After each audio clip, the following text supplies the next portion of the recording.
Each of us had teachers who guided and molded our lives. The three teachers who had molded my life was Miraji, Mafu, and Zorayan. Each one of them gave me different kinds of insight. I told you I first met Miraji in India. He was only 13 years old when I met him. Miraji as a person was incredible. He was very funny. I remember being with him and hearing him tell one-line jokes one after the other. I thought I was going to die from laughter. He was very bright as a boy. He was probably the most intelligent kid I knew, yet at the same time, he loved to play games. He had a serious side and yet the love to play. I only interacted personally with him for a few years. I felt he was my best friend, yet at the same time he was my teacher. He motivated me and encouraged me to discover who I truly was. He was so wonderful to have a teacher to assist you in your own personal growth. I saw he was totally motivated in his mission. He had millions of people who were practicing meditation. His whole life was spent in traveling around the world and helping others. One side I liked that Raji wasn't a hermit. He married quite young, had a family, was involved with the world. He was quite rich. Many people criticized him for having money, but to this day, it doesn't faze me. I like the idea that we can create our dreams. This world isn't meant to escape in. Each one of us has different dreams. I like the idea to see one man's dream being manifested. It brought to me, I can create my own happiness. I can create anything I want. It's beautiful to see that as a person he was growing. One thing I learned was that I was responsible for my own life. Nobody would live it for me. Miraji simply gave advice on living your life. His talks were inspiring to hear. He inspired me to transform my whole life. Each one of us has to make effort for our own transformation. To this day, I still use his meditation techniques. They opened my door to myself. Years later, I'm still on the path of self-discovery. It keeps on getting better. Mafu was another profound teacher. Mafu is channeled by a beautiful lady named Amachi. Mafu was radically different than Miraji.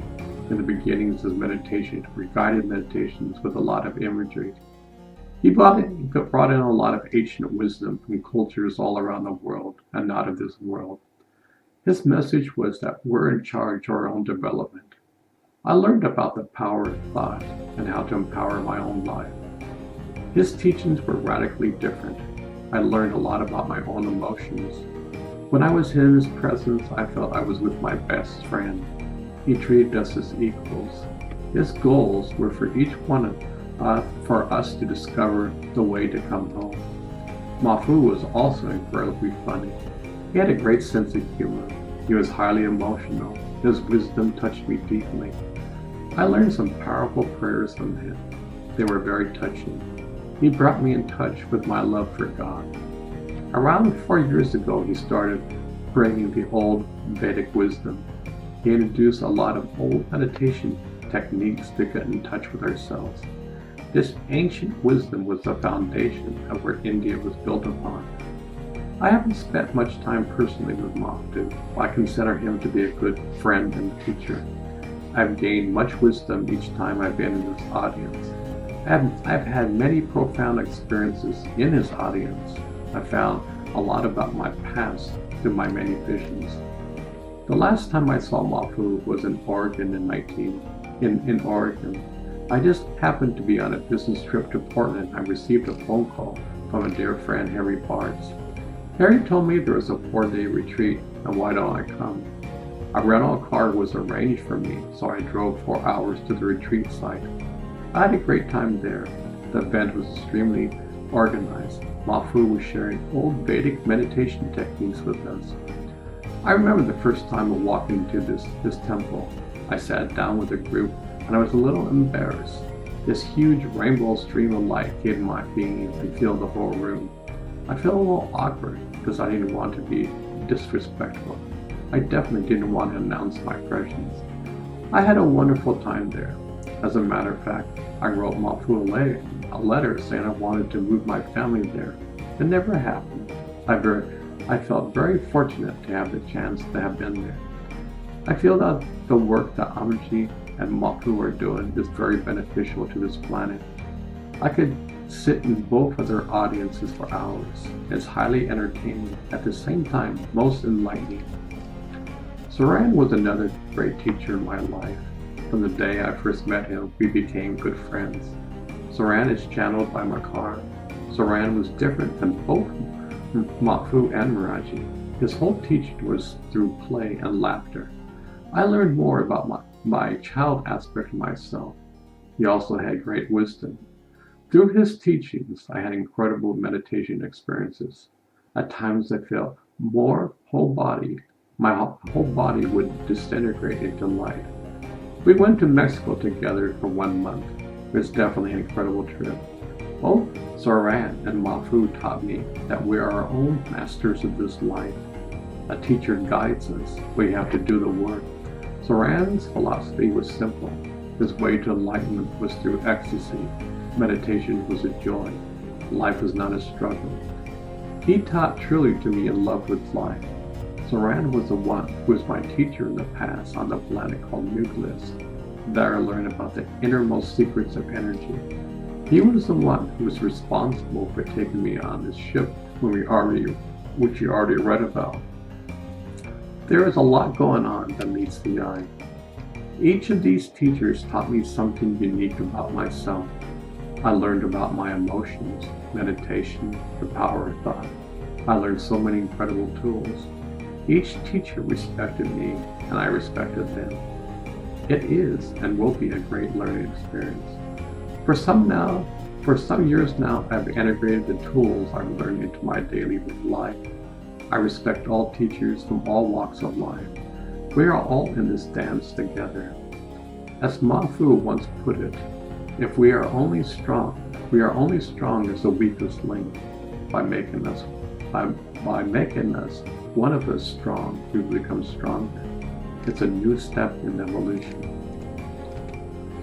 The first time I met Mafu, I knew I had met my long-lost brother. It was a long time ago in ancient Egypt, but that's another story. Anji is a beautiful American saint of our time. She is the one who channels Mafu. She is, as far as I know, the only American woman who has been ordained a Swami by the order in India. There are many rigorous tests that you have to pass. I believe it's almost next to impossible to pass what she did. Mafu is an enlightened Lord who enlightened during the time of Christ at Mount Vesuvius in Italy. He was a leper during that time. To make a long story short, he has a group of people he is working with. He is one of many beings on this planet who are here to help make a shift in consciousness. He has a group in Oregon who he works with on a personal basis. I was first told about Mafu from my guides, even before Amaji began to channel Mafu. I was told that Mafu would be one of my teachers in this life. His teaching was revolutionary and quite different. My guide said I would have quite the experience. They were correct. My connections with Mafu has been mostly spiritual. I've been in his presence probably 40 times since 1986. The first time we ever talked was in Los Angeles.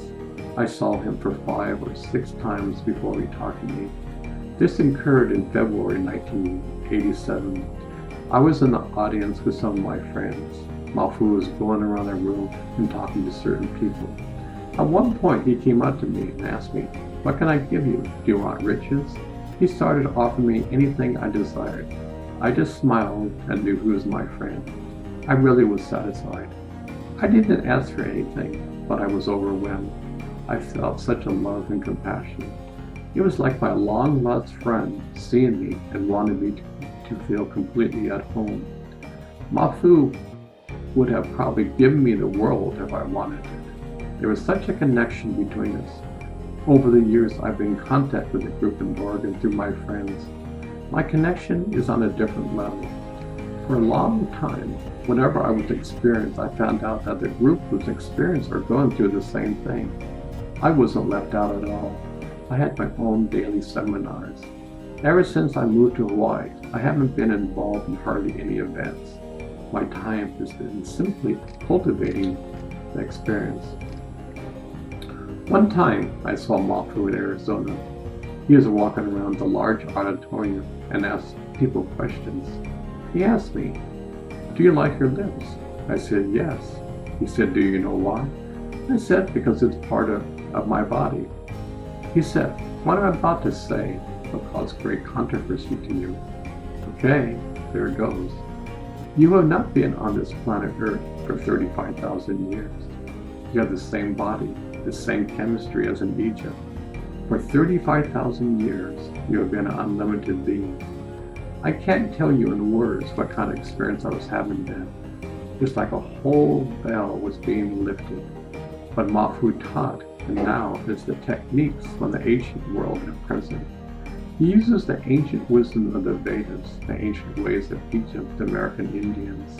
He is using this wisdom for those who want to know pure and simple. Some of this wisdom has been shared on this planet before.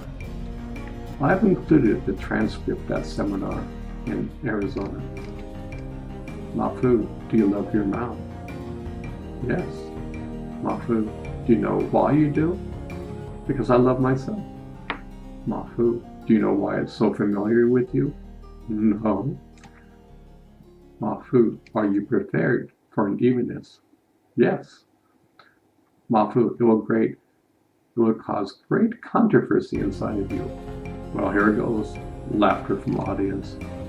You have not been on this planet, regardless of what limited entities have given unto you in your fantasy of it, and therefore they have responded for 34,000 years. This is the truth, and this mouth directly comes from that. The whole of your cellular memory, you have been unlimited God for 34,000 years. You are like unto a woman of the day of yester, and unto Sophia entity. Counsel with her, and take your nutrition with her on this day. Have lunch. It will be a great saving grace for you. You brought it here because you loved it. This is the cellular memory of 34,000 years ago. This is why the penis functions different than others. This is why the heart is different, the breath, because it doesn't understand how the 20th century at all. Great entity. We should do much together, you and me. So be it. Pointing to Sophia. You counsel with this man. He is a great companion of yours. The reason I'm mentioning Mafu is that this is an example of a group who are trying to live in a way that is into the 21st century.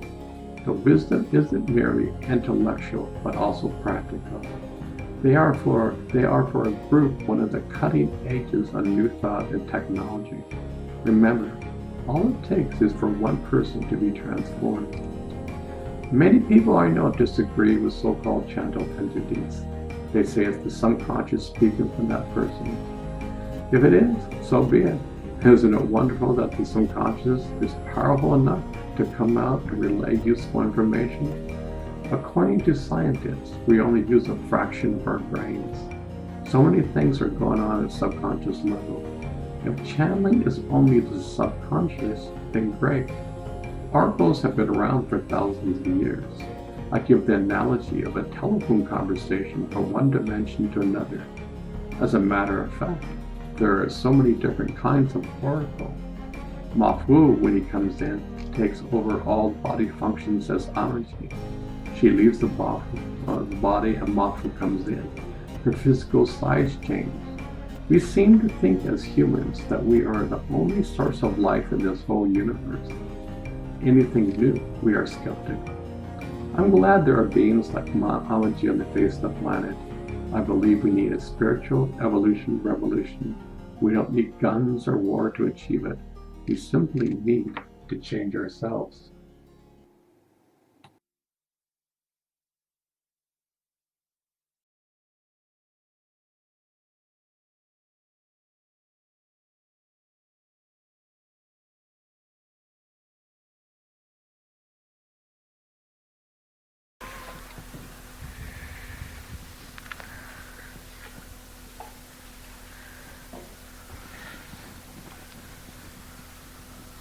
Do you love your mouth? Yes. Do you know why you do? Because I love myself. But do you know why it is so familiar to you? No. Are you prepared for an evenness? Yes. It will cause controversy within you. Well, here goes. You have not been on this planet regardless of what limited entities have given unto you in your fantasy of it, and therefore they've responded for 34,000 years. That is a truth. And this mouth directly comes from there. The whole of your cellular memory, you have been unlimited God for 34,000 years. You are likened unto a woman on the day of Yester and unto Sophia entity. Counsel with her. Take your nutrition with her on this day. It will be a great saving grace for you. You brought it here because you loved them. This is the cellular memory of 34,000 years ago. That is why the penis functions differently than others. That is why the heart is different, the breath, because it doesn't understand how the 20th century works at all. Great entity. We shall do much together, you and I. So be it.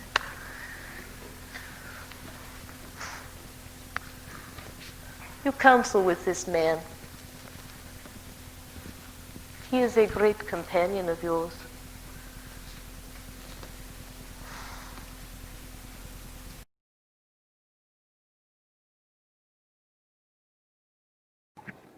This human body is a crown of creation, yet we really don't treat it as such. The greatest gift we could have is just one of health. And unfortunately, the vast majority of society either doesn't know or care about this wonderful human body. It is a gift from our Father. The West is slowly realizing the importance of preventive medicine. People are beginning to understand the importance of it. For such a long time, people have given their power over to their doctor to keep them well. They want to take no responsibility on their own. The doctor will give you medicine, and you can carry on your merry way, still continuing our lazy habits. Luckily, in the last decade, Western man is slowly turning around. The majority of the population used to think that I can't come down with a major illness. I still continue with my bad habits, but I won't get sick. With this kind of attitude, America is on the low-end scale of world health. We know how to totally abuse our bodies by smoking, taking drugs, poor diets, lack of sleep, and highly stressful lives. At times, I'm amazed we're still alive. How much abuse can we take? Luckily, there's a lot of information out there that deals with preventative medicine. During the early 80s, an Indian doctor from Massachusetts learned about Ayurvedic medicine from his teacher, Maharishi Mahesh Yogi. His teacher told him to introduce this type of medicine to the West. When he started practicing this new medicine, which is really a system thousands of years old, the Western doctors really had a chuckle. But in due time, they had their last laugh. Ayurvedic medicine contains common sense, which in our times is uncommon. It treats the body as a whole. I'm not a teacher or a master of this subject, but I'm bringing up the point there are systems out there that we can practically use to obtain optimum health. The Chinese also have a lot of preventative measures that we can use. All this boils down to simply changing our habits. Let's find out what kinds of foods are beneficial for the body. How much rest do I need? If over the years you're neglecting your body in this manner, the stress level is going deeper into your body. Someday, some disease will manifest. Do you exercise? Is it too boring? Well, find out one you like. Your body needs it. Do you smoke? Give it up. Do you know any stress reduction techniques? Are you always on edge or on the go? Do you need to learn how to relax? Is your body stiff as a board? Are you flexible? Try learning about yoga. What I'm saying is the foundation lies out there. All the necessary tools are there. There are plenty of books on the subject. Now's the time for us to be in charge of our own health. Let's bring it back to where it's supposed to be, in our own hands. For myself, I learned from a young age to take care of my body. I was a vegetarian for over 15 years. The only time I ever eat meat is at a restaurant or at a friend's house, which is very occasional. I don't eat much junk food. My favorite foods are fruits and vegetables. Since I learned cooking from my travels around the world, I learned to cook food that was extremely tasty and at the same time good for my body. I don't have much fat in my diet. I get plenty of sleep. If I know my body is about to come down with something, I go to bed an hour earlier and usually wake up in the morning feeling great. I learned that sleep heals my body. The best times are from 8 at night to 12 at night. I hardly ever go to bed past 10 o'clock. I exercise by riding a stationary bike, do yoga exercises, swimming and surfing. I usually try to meditate once a day with my eyes closed. Also, I practice a technique where I try to be in the state of meditation 24 hours a day. This state makes my mind and body totally relax. It brings the body into easement. Disease is simply the body, and the mind is not in ease. Too much stress has been developed. Overall, I'm still learning about my body. I'm also reading about ways to take care of this precious instrument. There's so much information out there. Let's us as a nation, once again, be healthy in this way. When I first moved to Hawaii, I learned that an old junior high friend was living on Maui. I hadn't spoke to him in probably 20 years.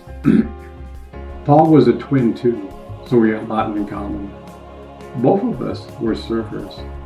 When I met him after 20 years, I was real impressed by him. He was truly a genuine human being. He carried that aloha spirit. He was a genuine. He was full of love and compassion. He had a lot of friends on this island and introduced me to them. I didn't pick up any ego from him at all. We became greater friends. I would meet him very early in the mornings at the beach. He taught me the ropes about surfing in Hawaii. He had a great sense of humor. Both of us were involved during our quest to find God. We shared a lot of love and brotherhood together. I found out that he was dying from cancer. He had cancer for 5 years. It would come and go. Paul never complained about it. When I was in his presence, I felt gratitude that I knew a human being like this. In the end, Paul died. Hundreds of surfers came to a huge party at the beach. This is what Paul wanted. He wanted each one of us to cherish life. Even amidst his death, his presence was there. Paul, wherever you are, I love you. Aloha.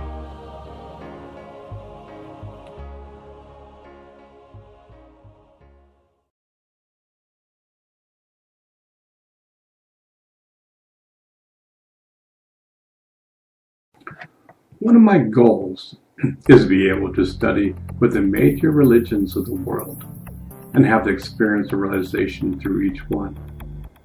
One man I admired was the 18th century Indian saint Ramakrishna. He had the ability to have a wondrous realization for all the major religions. I would like to try that someday. I know that all religions deep down inside are talking about the same experience.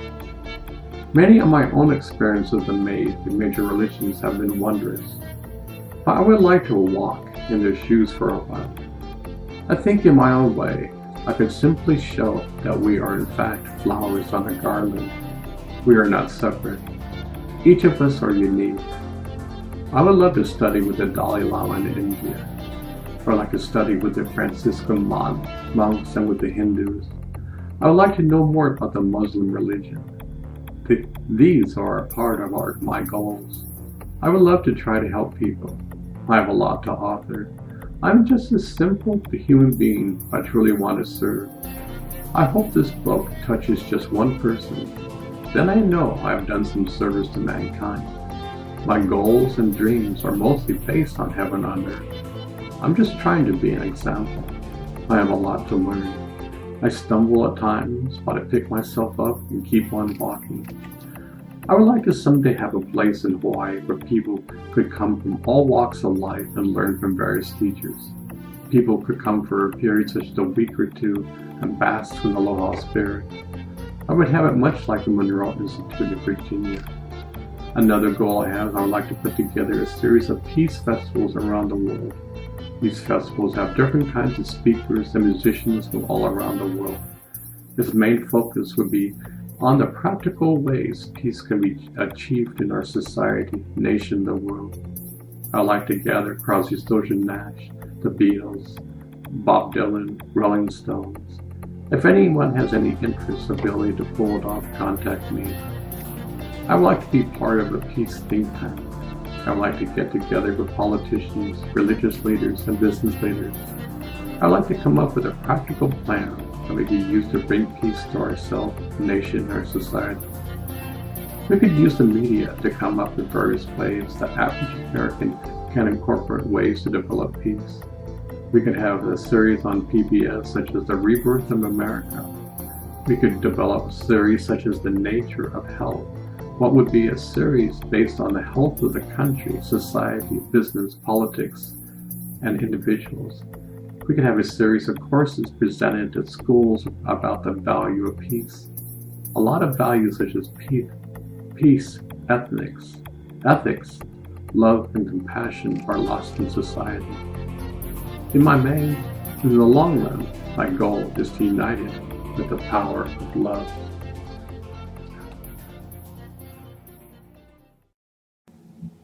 At times, I contemplate the possibilities of man. I envision a time that human beings on the face of the earth is consciously aware of the whole universe. We are the flowers, the earth, the stars, and countless universes. We are the black holes in the nebula. We are the beautiful ocean with those wondrous waves. Yet each one of us are still in the human body. How would we treat each other? We would be one. This would be the kingdom on earth. We would be one with our Creator. We could travel anywhere in the universe. We could be with anybody we chose. We could communicate from beings from another world or dimension. Our quest for self-expression and creativity would go on and on. Imagine the kind of music we would have. Dreams, beautiful dreams. Our planet would be totally healed. We would experience the wonder of planet Earth. We would be in direct communication with the planet and nature. We would love the diversity of life on this planet. We would discover that this Earth is quite unique and different than the rest of the universe. We would be in awe of life. We could make love with our pure own essence, two beings melting into a common bond. We could give a farewell party for those who wish to go on to some uncharted place in the universe. There's a whole new life could take place, dreams. We could surf waves of joy from one end of the universe to another. We would at last know our Creator, dreams. Another scenario could be that man over time understood his own revolution. Man slowly began to wake up from the slumber. It started all in America.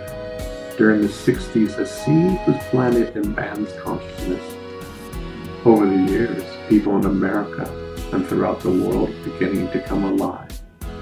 Man realized that he would be in harmony with the universe. It happened real slowly. In the 90s, it started to hit the mainstream population to America.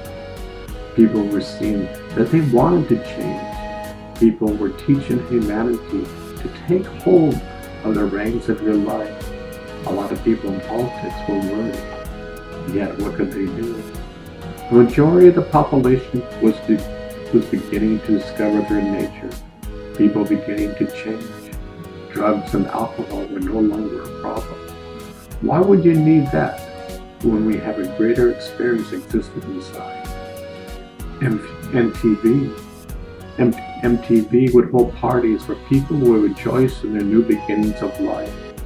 All the major religions would come together and know that we all came from the same God. Joy would spread to all the cities. Scientists could solve many problems due to increased knowledge and awareness. People would love to cooperate. How could you have racial problems when we experienced a common bond of love? We all came from the same Creator. The arts would flourish. As Americans reached its height, the whole world was beginning to dance the tune. People from all over the world beginning to have the same kind of experience. Love will be truly conscious in this world. The people will come together and form a new government. The leaders would be compassionate and in tune with the people. We would use technology as a pipeline to help the world. A vast computer network would be in place that would be more complicated than the human brain. At last, human beings would have the knowledge to solve the world's problems. Poverty would be of the past. There would be people who wanted to live very simple, but their land and culture wouldn't be exploited. We would love the diversity of the culture. Food would be totally divine. Wow, did you taste that Vietnamese cuisine? Life on Earth would be a joy. The media would put on an incredible show. We would have three-dimensional holographic experiences where the actors on stage would be transformed right into our living room. All movies would be three-dimensional. Music would be a completely mind-blowing experience. We would all dance to the rhythm of life. A few people over time have discovered how to celebrate their frequencies where they could transform the bodies of matter into light and back again. Over time, they began to travel to other dimensions and universes.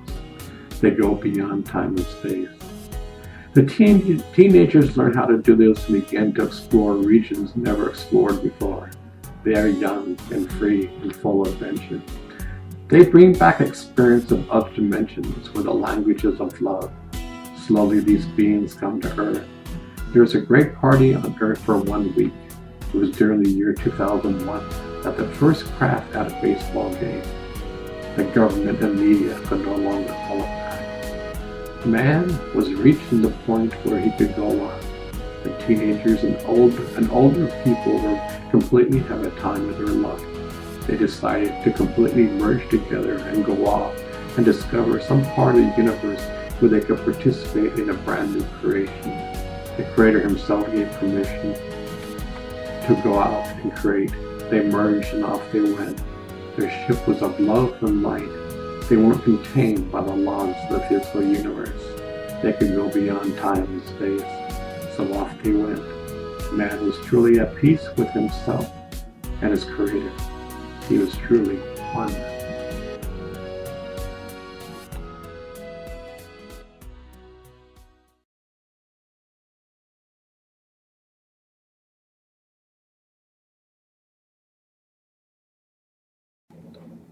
I will always remember the birth of my two daughters, Leilani and Aliyah. My daughter Leilani was born in the month of March in 1980.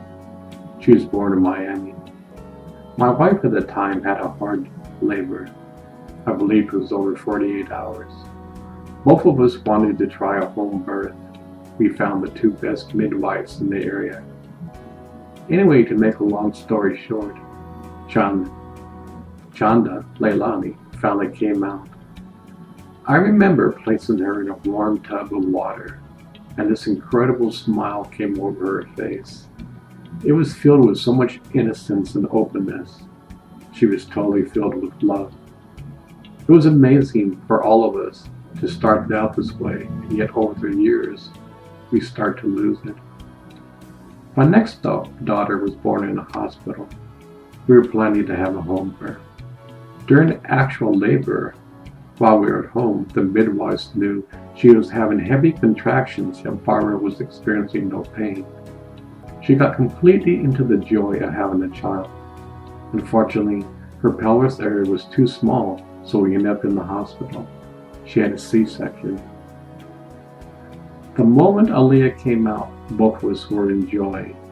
I spent the next 2 days holding Aaliyah as she had to be in an incubator for a short time. Barbara was recovering from the C-section.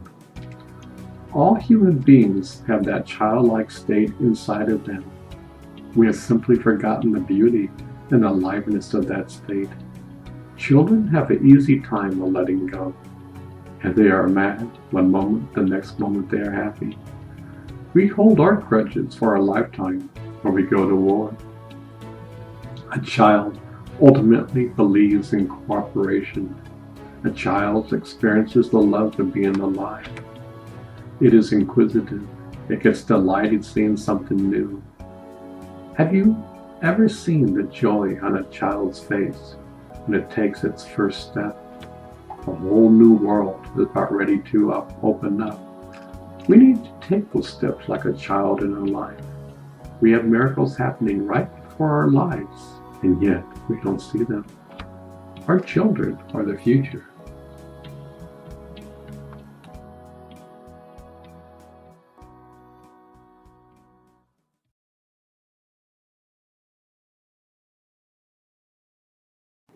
It's something wonderful raising a family.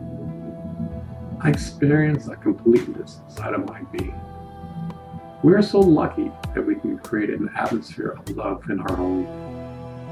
I think I prefer a family life than being single. At times I think a single person can do anything he wants. They can travel, and of course they can spend money the way it wants. But a family life is a unit.